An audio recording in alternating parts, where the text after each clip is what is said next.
بسم اللہ الرحمن الرحیم۔ السلام علیکم۔ ہیروڈوٹس کی تاریخ کے مطابق سیسیمنس فارس کے کمبائسس دوم کے دور میں فارسی سلطنت میں ایک کرپٹ شاہی جج تھا۔ جب کمبائسس کو معلوم ہوا کہ سیسیمن نے فیصلے پر اثر انداز ہونے کے لیے رشوت لی تھی تو اس نے اسے فوری طور پر گرفتار کر لیا اور اسے زندہ جلانے کی سزا سنائی۔ اس نے پھٹے ہوئے سیسیمنس کی جلد کو چمڑے کی پٹیوں میں کاٹا تھا۔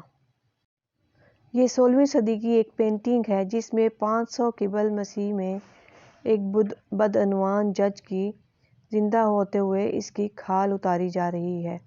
اس جج کا نام سیسیمنس تھا۔ فارس میں بادشاہ کمبائسس کے وقت ایک بدعنوان شاہی جج تھا۔ معلوم ہوا تھا کہ اس نے عدالت میں رشوت لی تھی اور ایک غیر منصفانہ فیصلہ دیا تھا۔ فیصلہ سنانے سے پہلے بادشاہ نے سیسیمنس سے پوچھا کہ وہ کس کو اپنا جانشین نامزد کرنا چاہتا ہے۔ سیسیمنس نے اس کے لالچ میں اپنے بیٹے اوٹانیس کو منتخب کیا کہ وہ جج بنے۔ بادشاہ نے رضامندی ظاہر کی اور جج سیسیمنس کی جگہ اس کے بیٹے اوتانیس کو مقرر کر دیا۔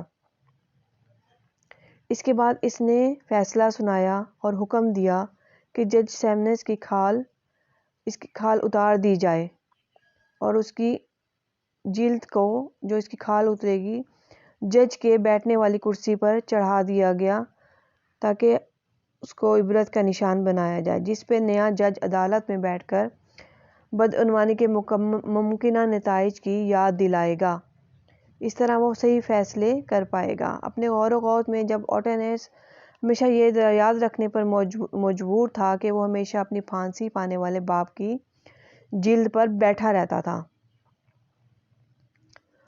اور اس سے اس کی تمام سماعتوں، غور و فکر اور جملوں میں انصاف اور مساوات کو یقینی بنانے میں بہت مدد ملی اور اس نے انصاف سے فیصلے کیے۔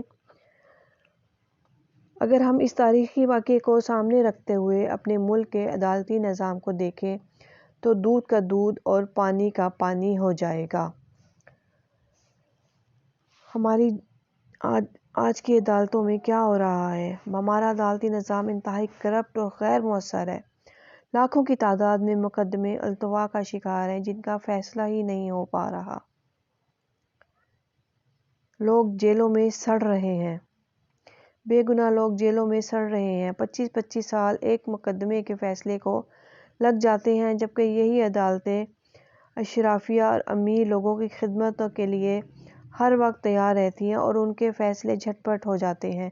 یہی وجہ ہے کہ مغربی معاشرہ اور ان کا عدالتی نظام ہم سے کئی درجہ بہتر ہے اور یہاں ہمارے عدالتی نظام پر ہر طرح کی انگلی اٹھائی جا رہی ہے۔ ہمارے اس عدالتی نظام کو بہتر کرنے کی بہت زیادہ ضرورت ہے۔